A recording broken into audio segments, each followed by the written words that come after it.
Hello sa lahat. Ang title ng video ito ay Corona ng Righteousness. Meron akong tatlong tanong at isasagot ko tungkol sa corona ito. Tapos sasabihin ko ang description ng corona at anong pwede natin gawin sa buhay natin pang araw-araw para when mamatay tayo, makukuha natin tong corona ng righteousness na ibibigay ni Jesus Christ sa atin. Kung faithful tayo, obedient at sa kalooban ng Ama niya at nagsisi tayo sa lahat ng kasalanan natin. So, unang tanong ay, sino ang makakuha ng corona sa langit? Sino mang born again na believer na ginawa si Jesus Christ bilang kanilang Panginoon at tagapagligtas ng kanilang buong buhay at kaluluwa. Patuloy silang nagsisisi sa lahat ng kanilang mga kasalanan araw-araw at patuloy na sumusunod sa Holy Spirit araw-araw upang magawa nila ang kalooban ng Diyos sa kanilang buhay. Number 2, ano ang kailangan para makukuha ng awarded crown na ibinigay sa iyo sa heaven? Dapat patay ka sa sarili mo. Ibig sabihin, huwag mo gawin ang iyong kalooban.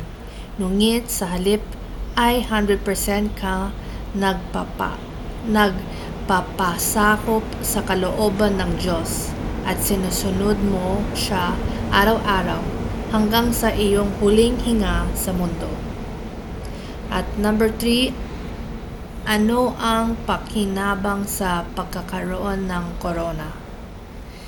Mayroon kang walang hanggang gantimpala, karangalan at pagkilala mula kay Jesus Christ dahil nanatili kang tapat, masunurin, nagtiis sa lahat ng paghihirap at siya ay nalulukod sa iyong gawain, sa iyong buhay sa mundo.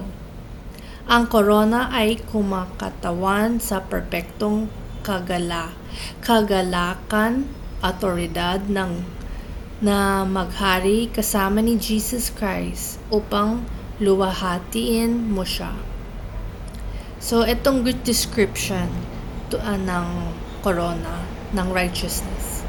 Mga believers na namuhay ng matuwid at sabik na bumalik si Jesus Christ sa mundo upang iuwi sila sa langit.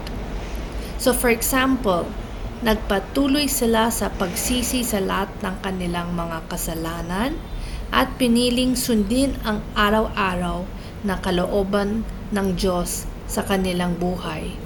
Ito ay tinatawag na matuwid na pamumuhay.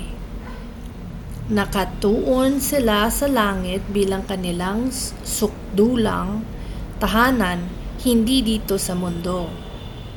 Ang motto ng kanilang buhay ay ito: sila ay mga manlalakbay lamang na dumadaan sa mundong ito. Ang mundong ito ay hindi nila tahanan dahil isang araw ay dadalhin sila ni Jesus Christ sa langit.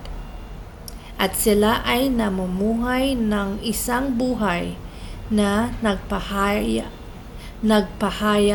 ng karakter ni Jesus Christ sa kanila.